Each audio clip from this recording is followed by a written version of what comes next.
Salut à tous, c'est Antizae. Aujourd'hui, nouvelle présentation d'un Play to Earn. Il s'agit de Guild of Guardians, donc c'est un Diablo-like sur mobile qui sera développé sur iOS et Android. Il s'agit d'un jeu du studio ukrainien Stepico Games et il sera présent sur la blockchain Immutable X qui est un layer 2 de la blockchain Ethereum. Avant de commencer, je vous invite comme d'habitude à me rejoindre sur Discord et sur Twitter. Je lance l'intro et on est parti.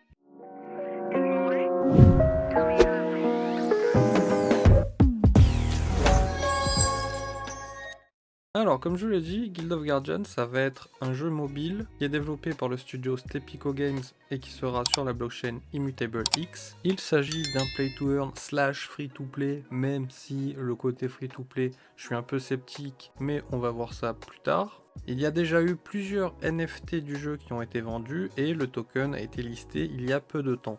Bon, du coup, Guild of Guardians, qu'est-ce que c'est ? Eh bien, c'est un Diablo-like sur mobile où vous devez créer une équipe de 4 gardiens pour aller parcourir des donjons et vaincre des mobs, récupérer des composants qui sont utiles au craft. Donc les crafts, c'est une composante du jeu très importante. Il faut également, alors il faut oui et non, l'idée c'est quand même de rejoindre une guilde parce que vous allez avoir beaucoup de contenu qui va être accessible uniquement si vous êtes en guilde. Donc voilà, l'idée c'est vraiment ça, un Diablo-like avec un accent sur les guildes et sur le crafting. Alors bien sûr, on va rentrer en détail dans le gameplay un peu après. Là, c'est plus une présentation générale. Je vous montre vite fait les aspects. Donc ne vous inquiétez pas, je vais vous expliquer à quoi servent les guildes concrètement, comment est effectué le crafting et comment se déroule le jeu tout simplement. Alors le jeu n'est pas pour tout de suite. Sur la version actuelle de la roadmap, on se situe sur la première moitié de 2023 pour une bêta et sur la deuxième moitié de 2023 pour la sortie. Sachant que cette roadmap a déjà été révisée, la sortie était à la base annoncée un peu plus tôt, mais bon, rien d'inquiétant, c'est assez classique dans les jeux vidéo de reporter les dates. Toutefois, on va quand même voir que si vous le souhaitez, il est déjà possible d'investir sur le jeu. Alors ça comporte évidemment des risques, mais ça après c'est à vous de voir. À terme, Guild of Guardians, ça veut être plus qu'un jeu. L'idée, c'est qu'il y ait, bon, évidemment, le jeu, une marketplace NFT pour acheter et revendre ces NFT relatifs à Guild of Guardians. Ils veulent aussi faire un social hub, une plateforme de e-sport pour les tournois, une plateforme de sponsoring et de prêt, donc c'est pour ce qui est scholarship, par exemple sur Axie Infinity, c'est comme ça que ça s'appelle. Mais en gros, j'imagine que c'est pour prêter ses assets et permettre à des joueurs avec moins de moyens de récupérer des revenus en échange d'une partie de ces revenus. Donc après, ils aimeraient aussi faire des intégrations dans le métaverse, donc ça c'est déjà en cours avec The Sandbox. De ce que j'ai compris, il va y avoir des héros de Guild of Guardians dans The Sandbox, donc bon après à quoi ça va servir etc je sais pas trop, mais voilà c'est sympa, il y a des intégrations qui sont faites dans le métaverse et puis on verra bien ce que ça donne, mais c'est un point très sympathique. Alors on va faire un petit point sur la tokenomics et l'économie au sein du projet Guild of Guardians avant de parler du gameplay. Donc on est parti pour la tokenomics. Alors il faut savoir que la supply de jetons Guild of Guardians est de 1 milliard. Également, autre chose qui peut prêter à confusion, dans le white paper, vous allez voir le jeton qui est nommé GEMS, G-E-M-S. Sachant que si vous le cherchez sur TradingView par exemple ou sur CoinMarketCap, eh bien il sera nommé Guild of Guardians. Donc le GOG c'est la même chose que le GEM. Sachez-le, c'est juste qu'il a deux appellations différentes et que l'appellation GEM c'est l'appellation qui sera au sein du jeu.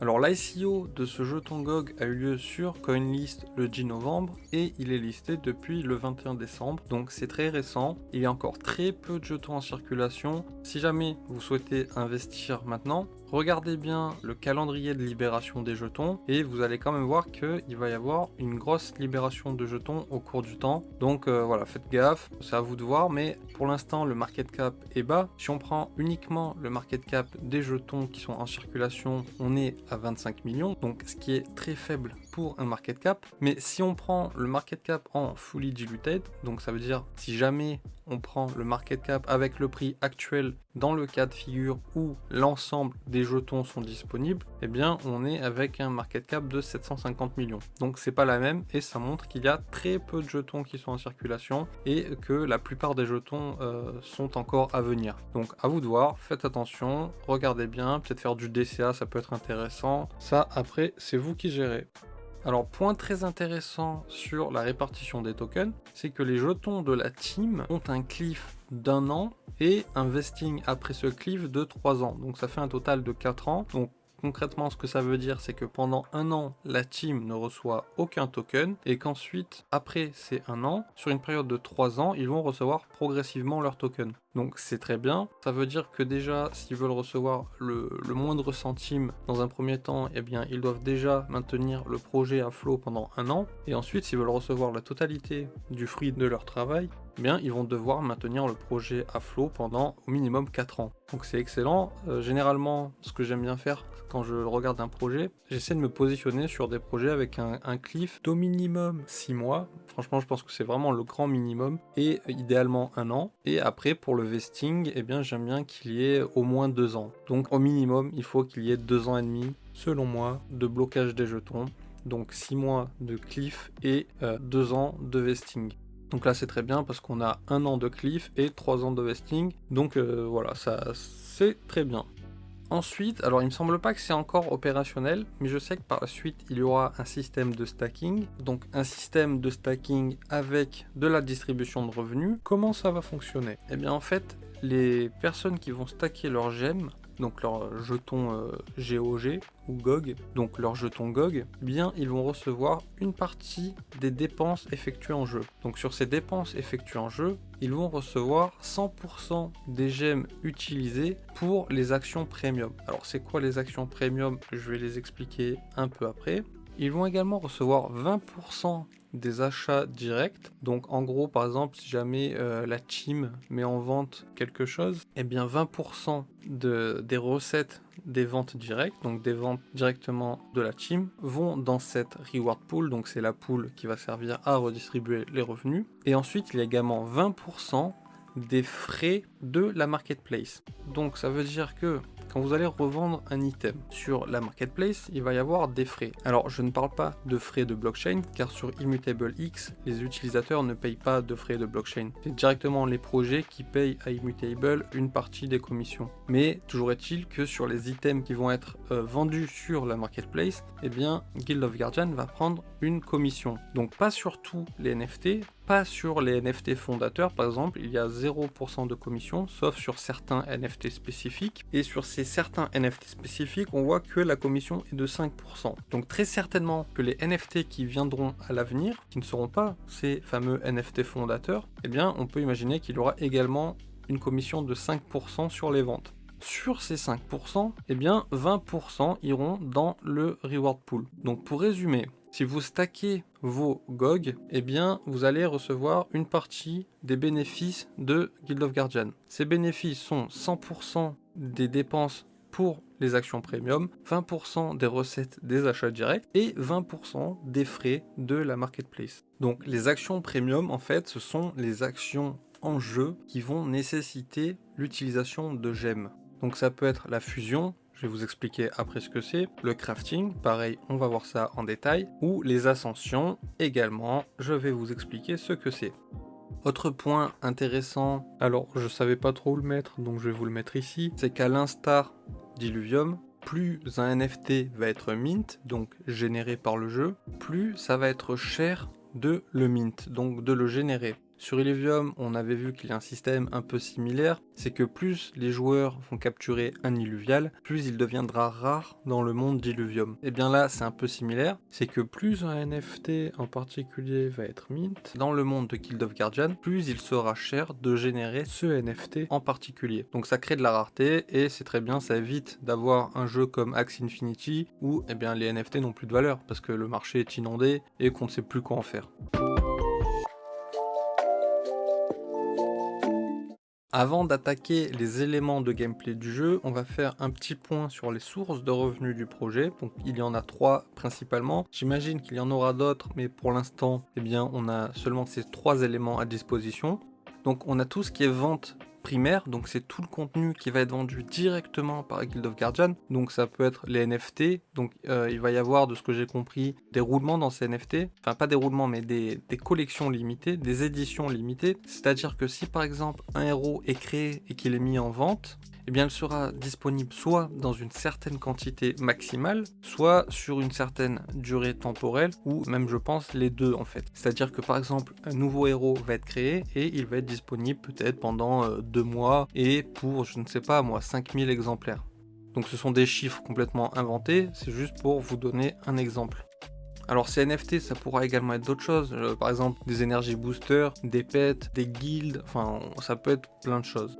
Ensuite, il va y avoir tout ce qui est frais sur les reventes sur la marketplace. Donc ça, dans leur white paper, eh bien, ils disent que c'est avec cette source de revenus-là qu'ils espèrent tirer le plus de profit. Donc j'imagine, comme je vous l'ai dit, que ça sera environ 5% de frais sur les ventes sur la marketplace. Et ensuite, il y a ce qu'ils appellent les achats dans l'app. Donc je ne sais pas trop ce que c'est. Peut-être des consommables, peut-être des cosmétiques. Enfin, je ne sais pas, on verra bien. Mais apparemment, il y aura d'autres types d'achats que l'on pourra faire directement auprès du jeu. Sauf que l'on ne sait pas encore ce que c'est.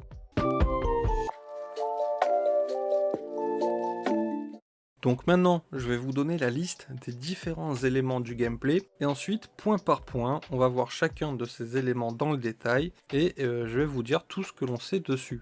Donc, il va falloir créer une équipe de 4 héros. Apparemment, il y aura des donjons et des quêtes quotidiennes à réaliser. Il y a également un système d'énergie propre aux héros et propre au compte, donc 2 systèmes d'énergie différents. Il y a également des factions, 3 factions, des classes, 3 classes, 6 rôles, 6 éléments, 4 types d'apparence, donc le type normal plus 3 chromatiques alternatives, un système d'ascension, une capacité active par héros, donc ils appellent ça capacité ultime, un passif, des stats de base, des pets, donc des familiers, des équipements, donc du crafting également, des types de rareté pour les NFT, un système de fusion pour les NFT, des guildes, de l'artisanat de guildes et des raids de guildes. Donc ça fait beaucoup et maintenant on va voir en détail chacun de ces points et je vais vous dire tout ce que l'on sait dessus.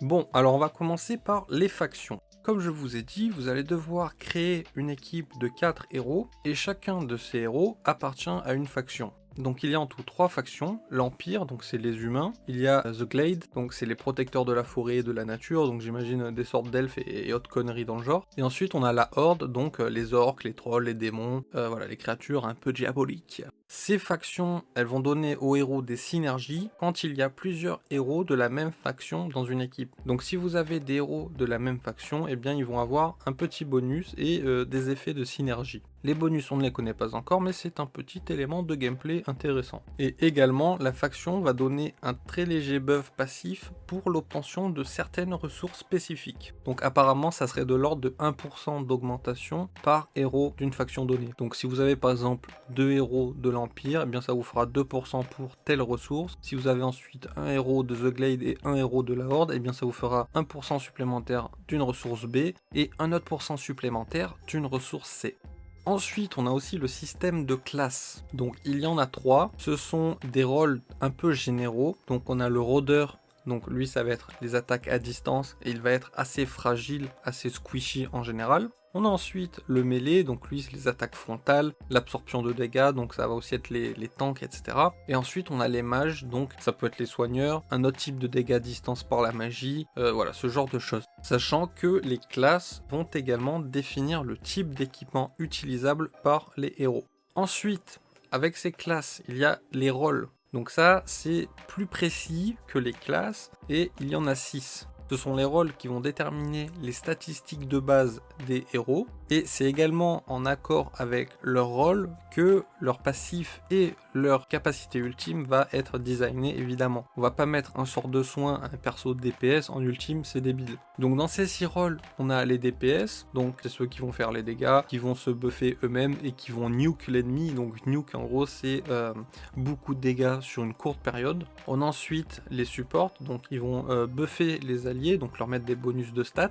On a les tanks, donc c'est eux qui vont être en première ligne pour récupérer des dégâts et qui vont aussi avoir des effets de réduction de dégâts. On a les bruiseurs, donc c'est un peu un mix de tank et de DPS. C'est en gros, ils sont assez forts en survie individuelle. Alors je sais pas si c'est le cas sur Guild of Guardian, mais par exemple sur les jeux un peu plus classiques, c'est les personnages qui vont avoir du vol de vie, par exemple, qui vont mettre des coups et se soigner. Enfin ce genre de truc. Alors peut-être ça sera différent pour Guild of Guardian, mais généralement quand on parle de bruiseurs, c'est ce genre de personnages. Donc des héros qui font mal maximales et qui peuvent survivre tout seuls assez longtemps. Ensuite, on va avoir des héros de contrôle. Donc comme le nom l'indique, leur but ça va être de contrôler les ennemis. Donc ça peut être par exemple, je sais pas, des effets de gel, des debuffs, donc des réductions de stats. Donc voilà, ce genre de choses, des effets de zone de contrôle et des debuffs principalement. Et enfin, on a bien sûr les soigneurs, donc eux, c'est rendre de la vie aux alliés et leur mettre des boucliers. Donc petit résumé pour le moment, 3 factions, donc l'Empire, Glade et la Horde, 3 classes, rôdeur, mêlée et mage, et 6 rôles, DPS, support, tank, bruiser, contrôle et healer. Ensuite, c'est pas fini, on a les éléments. Donc il y a 6 éléments, terre, feu, eau, ténèbres, lumière et éther. Les héros vont avoir un élément qui leur est associé. Il me semble pas qu'un héros puisse avoir plusieurs éléments, mais peut-être que des créatures pourront avoir plusieurs éléments. Donc avec ces éléments, il va y avoir un peu comme sur Pokémon, une roue des faiblesses et des forces. Par exemple, l'eau va être plus forte sur le feu. Cette force équivaudra à une augmentation de 30% des dégâts. Ce qui veut dire que vos attaques avec un héros eau sur un ennemi feu, eh bien, feront 30% de dégâts supplémentaires que si vous aviez pris un héros d'un autre élément. Donc ça, c'est tout pour les éléments, c'est rien de bien compliqué, c'est assez classique. Ensuite, on n'a pas encore fini. Il va y avoir un système d'apparence ou de chroma, ce qui veut dire que sur vos héros, eh bien, vous allez avoir 4 apparences possibles. Donc l'apparence de base, qui a 87,5% de chance d'être donnée à un héros lorsqu'il est minté. Vous allez ensuite avoir l'apparence guerrière, qui a 10% de chance d'être accordée à un héros quand il est minté, puis l'apparence élite, 2,5%. Et ensuite l'ultime, l'apparence mythique, qui est unique pour chaque héros. Donc ça, on imagine que si vous l'avez, eh bien c'est jackpot et ça va coûter bonbon. Sachant que ces apparences, c'est purement cosmétique, ça ne va rien changer à l'efficacité de votre personnage. En parlant d'efficacité du personnage, il y a le point suivant, c'est le système d'ascension. Donc l'ascension, c'est une action premium, donc je vous en ai parlé précédemment. Ce qu'il faut savoir, c'est que dans Guild of Guardian, vos héros ont un niveau maximum. Une fois ce niveau maximum atteint, eh bien vous pouvez augmenter ce niveau maximum en effectuant une ascension à votre héros. Donc vous allez dépenser des gemmes et ça va augmenter le niveau maximum de votre héros. Sachant que un héros peut effectuer plusieurs ascensions, mais qu'il y aura tout de même une limite au nombre d'ascensions possibles, même si on ne connaît pas encore à l'heure actuelle le nombre d'ascensions maximales par héros. Ensuite, il y aura un système de rareté des héros, et pas que des héros d'ailleurs, il y aura un système de rareté sur à peu près tout. Ce sera toujours les mêmes niveaux de rareté, donc vous allez avoir commun, rare, épique et légendaire. Pour ce qui est des héros, eh bien, il faut savoir que sur chaque palier supérieur, les héros seront 10% plus efficaces. Donc par exemple, un héros rare sera 10% plus efficace en théorie qu'un héros commun, un héros épique 10% plus efficace qu'un héros rare, et un héros légendaire 10% plus efficace qu'un héros épique. Sachant que les héros communs sont obtenables en jeu et ne sont pas échangeables sur la marketplace. Pour pouvoir échanger un héros sur la marketplace, eh bien il faut qu'il soit rare, soit épique, soit légendaire. Mais par contre, il y a un système de fusion, donc ça va vous permettre de fusionner 5 à 7 héros d'un même niveau, faire un héros aléatoire d'un niveau de rareté supérieur. Donc si vous fusionnez 5 à 7 héros commun, eh bien vous allez pouvoir débloquer un héros aléatoire rare. Alors pourquoi 5 à 7 ? Eh bien c'est ce qui est noté. Alors je ne sais pas exactement comment ça va marcher. Est-ce que c'est 5 à 7 de façon aléatoire ? Ou est-ce que c'est par exemple pour passer de commun à rare il en faut 5, pour passer de rare à épique il en faut 6, et pour passer de épique à légendaire il en faut 7 ? Je ne sais pas. La deuxième hypothèse me semble plus logique, donc 5, 6, 7, mais on verra bien. Sachant que bien évidemment les héros légendaires on ne peut pas les fusionner car c'est le rang maximal, et que les héros communs, une fois fusionnés en héros rares, sont vendables du coup sur la marketplace. Donc avec ce système de fusion, si on prend les estimations basses, donc admettons qu'il faille 5 héros à chaque fois pour passer le rang du dessus en partant de héros communs, et bien en ayant uniquement des héros communs, donc en étant free to play, pour avoir un seul héros légendaire, il vous faudra 125 cartes communes. Pourquoi 125 ? Bien 5 x 5 x 5, histoire d'arriver à un héros légendaire. Et si on prend l'estimation la plus haute, donc 7 x 7 x 7, ça nous fait 343 communes. Donc c'est quand même un sacré paquet. Et si on prend l'estimation intermédiaire, donc 5 x 6 x 7, ça nous donnerait 210 héros communs pour obtenir un héros légendaire. Donc voilà, c'est quand même conséquent, mais au moins on n'aura pas d'héros légendaires de tous les côtés sur la marketplace, donc c'est peut-être pas plus mal non plus. Ensuite, toujours avec les éléments de gameplay, on n'a pas encore fini, il y en a encore plusieurs. Eh bien, on a le système d'énergie. Donc, comme sur la plupart des jeux mobiles, eh bien, vous allez avoir un système d'énergie qui va vous permettre d'effectuer des actions et qui sera très certainement réinitialisé toutes les 24 heures. Donc, cette énergie vous sera bien sûr indispensable pour effectuer des donjons, mais il n'y a pas que l'énergie du compte, il y a en plus un deuxième système d'énergie, c'est l'énergie des héros. Donc si vous utilisez trop de fois consécutives le même héros pour effectuer des donjons, eh bien il va être fatigué. Et cette fatigue va réduire ses stats. Donc il sera de moins en moins efficace jusqu'à ce qu'il ne soit plus intéressant de le prendre et que vous deviez changer d'équipe. Donc voilà, vous allez très certainement devoir changer de héros dans la journée pour pouvoir utiliser toutes vos énergies. Mais, il y a un mais. Vous avez la possibilité d'acheter sur la marketplace un token énergie. Donc le token énergie, c'est un token qui a été mis en vente pendant la vente fondateur et c'est un token qui permet tout simplement de nullifier la fatigue des héros. Donc ça ne va pas augmenter l'énergie du compte, mais ça va vous permettre d'enchaîner les donjons avec les mêmes héros si vous le souhaitez. Alors, est-ce que ça nullifie complètement la fatigue? Je ne suis pas sûr. Peut-être que ça augmente le nombre d'utilisations possibles d'un héros avant qu'il soit fatigué. Donc voilà, la fatigue est au pire diminuée, au mieux complètement nullifiée. Ce token énergie, donc, ce n'est pas un consommable, donc une fois que vous l'utilisez, vous le gardez. Donc ça nécessite une activation, et une fois qu'il a été activé, il y a un temps de recharge. Donc j'imagine que vous ne pouvez pas enchaîner les utilisations, et peut-être que vous ne pourrez pas l'utiliser tous les jours, et que ça sera du style un jour sur deux, ou quelque chose comme ça. Ce token énergie n'est pas lootable en jeu, il est seulement disponible à l'heure actuelle sur la marketplace et il n'y en a que 15 000, donc c'est très peu et on imagine que ça va se vendre assez cher si le jeu fonctionne bien. Alors ensuite, toujours dans les mécaniques de gameplay, on a les pets ou les familiers en français. Donc ce sont des petites créatures qui vont vous accompagner dans les donjons et qui vont vous donner des bonus économiques. Alors il y a plusieurs pets. Donc pareil, ces pets ont 4 niveaux de rareté et il y a 3 types de pets différents qui vont donner chacun un type de bonus différent. Sachant que ces pets, vous ne pouvez en avoir qu'un seul d'actif à la fois et que les effets bien sûr du coup ne se cumulent pas si vous avez plusieurs pets. Actuellement il y a 12 pets, donc un de chaque rareté pour chaque type, donc 3 x 4, 12. Donc dans ces 3 types on a les workers, les scouts et les hunters. Les workers, ils vont créer de la génération passive pour des ressources de craft. Donc en gros, vous n'avez rien à faire et ça va générer des ressources de craft en plus. Les scouts, eh bien, ils vont augmenter le taux de drop des items dans les donjons. Et les hunters, ils vont augmenter les récompenses de fin de donjon. Donc ce ne sont que des bonus économiques et vos pets n'ont aucun impact sur les dégâts ou sur quoi que ce soit d'autre que ce à quoi ils servent. Donc ne vous attendez pas à voir vos pets aller bastonner les ennemis.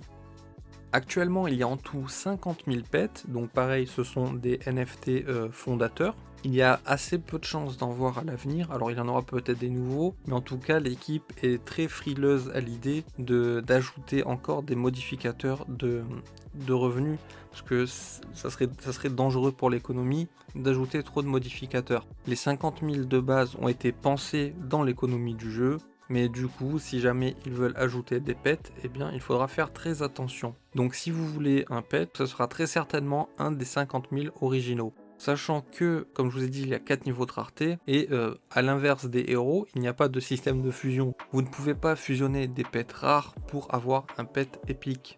Et également, à l'inverse des héros, vous pouvez vendre les communs sur la marketplace. Et c'est d'ailleurs le seul moyen de les obtenir, puisque tous les pets ont été vendus et que pour l'instant, aucun nouveau pet n'est prévu. Alors maintenant, on va voir une autre composante du jeu, toujours, hein, je vous ai dit, il y en a un paquet, c'est les équipements. Donc ça, c'est vraiment une composante centrale du gameplay de Guild of Guardians, parce que ça repose sur les guildes. Donc je vais d'abord vous parler des équipements en général, puis des guildes et ensuite du coup de comment les guildes font pour créer des équipements. Donc ces équipements, comme je viens de vous le dire, ils sont craftés par les guildes, ils sont achetables sur la marketplace, ou sinon vous pouvez looter des équipements communs en donjon. Donc comme vous l'avez compris, il y a également 4 niveaux de rareté pour les équipements. Alors dès le début, il n'y aura pas de système de fusion des équipements, mais j'ai vu qu'ils réfléchissaient à la question, donc peut-être qu'à un moment, on verra apparaître du merging, donc de la fusion, sur les équipements. Donc peut-être que vous pourrez fusionner plusieurs éléments d'un certain niveau de rareté pour avoir un équipement d'un niveau de rareté supérieur. Les équipements communs comme les héros communs ne sont pas vendables sur la marketplace, donc sur la marketplace, vous n'allez pouvoir acheter que des équipements créés par des joueurs. Donc ces équipements, pour les porter, eh bien, il faut avoir la classe appropriée. Il faut également que le personnage ait le bon level. D'ailleurs, pour revenir sur la rareté des équipements, il faut savoir que plus un équipement sera rare, plus il sera haut niveau. Donc si vous commencez le jeu, il n'y a aucun intérêt à aller acheter des équipements légendaires, vous ne pourrez pas les équiper. Les stats, bien sûr, sont adaptés aux classes qui sont censées les porter, et ces items donc vont vous apporter des stats supplémentaires, et c'est concrètement à ça que ça va servir. Sachant que il y a des sortes d'items ultimes, donc les artefacts. Ces artefacts, de ce que j'ai compris, vous ne pouvez en porter qu'un seul par héros, et en plus de stats puissantes, ça va vous donner un effet passif supplémentaire. Donc je le rappelle, votre héros a un passif et une capacité que vous pouvez activer. Le passif supplémentaire accordé par l'artefact est un peu particulier, car pour s'activer, il y aura une condition. Donc par exemple, ça peut être réaliser un coup critique. Donc si vous réalisez un coup critique, eh bien ça, je dis une bêtise, mais ça va peut-être augmenter vos dégâts de 40% pendant 10 secondes. Enfin ce genre de choses. Donc c'est très puissant, ça vous rajoute un passif, donc du coup votre héros passe à 2 passifs et des stats assez conséquentes. Donc voilà, ça c'était les équipements. Maintenant on va voir les guildes et après je reviendrai sur les équipements, mais du coup le côté crafting. Donc comme le nom du jeu l'indique, les guildes ça va être un élément central de Guild of Guardians. Donc les guildes, comment ça se passe? Pour créer une guilde, il faut un jeton de guilde. Donc ces jetons de guilde, comme pour les héros, les pets, les jetons énergie, ont été vendus durant les ventes fondateurs.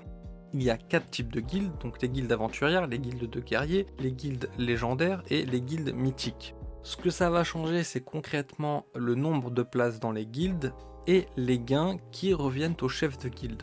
Donc, je vais vous expliquer. Pour les guildes aventurières, il va y avoir 20 places. Pour les guerrières, 30 places. Les légendaires, 40 places. Et les mythiques, 50 places. Et pour ce qui est des gains qui reviennent au chef de guilde, eh bien il va y avoir pour les guildes aventurières 1% des gains des ventes d'items craftés par la guilde qui reviennent au chef, pour les guildes guerrières 2,5%, les légendaires 5% et les guildes mythiques 10%.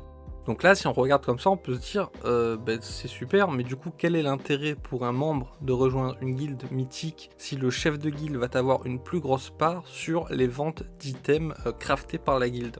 Eh bien, on peut se dire qu'entre une guilde aventurière où il n'y a que 20 places et que 1% des gains reviennent au chef, et une guilde mythique où il y a 50 places et que 10% des gains reviennent au chef, eh bien la différence, en dehors des gains, ça va être au niveau du temps. Sans doute que avec 50 membres, vous allez pouvoir crafter beaucoup plus d'items, être beaucoup plus efficace dans la récolte des composants et mieux vous organiser. Donc l'idée de Guild of Guardians, c'est quand même que ce soit plus intéressant de rejoindre une guilde mythique qu'une guilde aventurière. Après, est-ce que ça se passera comme ça dans le jeu? Je ne sais pas. De toute façon, ne vous enflammez pas, les guildes mythiques, il y a très peu de chances que vous en rejoigniez une. Pourquoi? Eh bien parce qu'il y a 2000 jetons de guilde aventurière, 200 jetons de guilde guerrière, 50 jetons de guilde légendaire et seulement 10 tokens de guilde mythique. Donc ça veut dire qu'il ne peut y avoir que 10 guildes mythiques en l'état actuel. Donc en tout, ça nous fait 2260 jetons de guilde, donc 2260 guildes, qui représentent un total de 48 500 emplacements. Donc c'est pas énorme, ça veut dire qu'il n'y a que 48 500 joueurs qui peuvent rejoindre une guilde.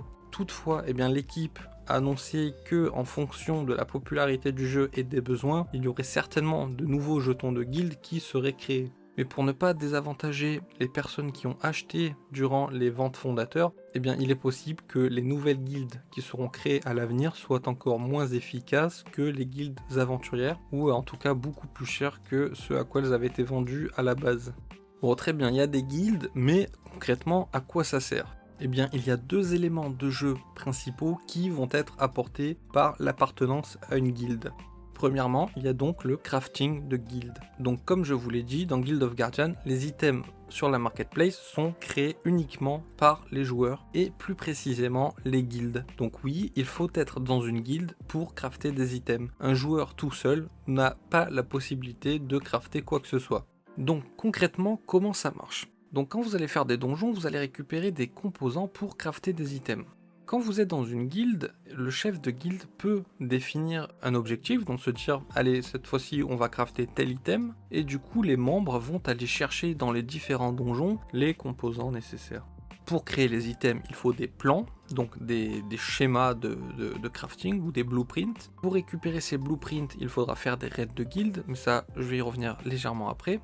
Donc en gros, il vous faut les blueprints, les composants, et il vous faut également des gemmes. Donc le chef de guilde, il va dire, bon allez, cette semaine, on va créer 7 armes. Donc les membres intéressés vont récupérer les composants, ils les déposent dans le silo de guilde, donc la banque de guildes pour ceux qui jouent à WoW. Et ensuite, l'item, une fois que les composants sont réunis, que les gemmes sont réunies, est crafté, et il est mis automatiquement en vente sur la marketplace. La guilde ne peut pas dire, eh bien non, on crafte ça pour nous et on le garde. Non, non, non. Une fois que l'item est créé, il est automatiquement mis en vente sur la marketplace. Une fois que cet item trouve acheteur, eh bien selon le type de guilde dans laquelle vous êtes, le leader récupère son pourcentage, donc 1% des gains si vous êtes dans une guilde d'aventuriers, 2,5% pour les guerriers, etc., etc. Et ensuite tout ce qui reste est distribué aux joueurs qui ont participé à la création de l'item en fonction de leur implication. Donc c'est tout automatisé et il n'y a pas d'arnaque possible. Sachant que le chef de guilde peut mettre des restrictions. S'il n'a pas envie qu'une seule personne apporte tous les composants nécessaires à la création d'un item, il peut mettre une limite de contribution aux membres. Donc ça permet de faire participer un peu tout le monde et que tout le monde récupère des gains et que ce soit pas tout le temps les mêmes qui poncent le jeu qui sont récompensés. Mais de toute façon, vu le nombre limité de places dans les guildes, on imagine que ce ne sera que des membres très actifs qui seront dans les guildes et que tout le monde sera à fond et très motivé pour participer au craft. Donc encore une fois, pas tous les items ne se valent, il y a des niveaux de rareté, plus un item sera rare, plus il sera difficile à créer, plus il sera difficile d'obtenir son plan, etc. Les plans, comme je vous ai dit, ils sont obtenables en raid de guilde, et c'est ce que l'on va voir maintenant. Donc il y a juste un petit point que j'ai oublié de vous dire, et je vais y revenir maintenant pour introduire les raids de guilde. Quand vous faites un donjon, vous avez, je vous ai dit, une équipe de 4 personnages. Mais en fait, comment ça se passe ? Eh bien vous avez vos 4 personnages dans le donjon et vous en contrôlez un. Les 3 autres sont contrôlés par l'IA et les 4 personnages donc arpentent le donjon. À tout moment vous pouvez changer le héros que vous contrôlez et en gros voilà ça se passe comme ça. En fonction de la capacité que vous avez besoin d'utiliser, vous allez switcher sur un héros ou un autre. Ce qui fait que vous allez avoir 4 capacités à utiliser en arpentant les donjons. Donc pour les raids de guild ça va être complètement différent. Ça va se faire à 16. Ces 16 membres vont chacun fournir un héros.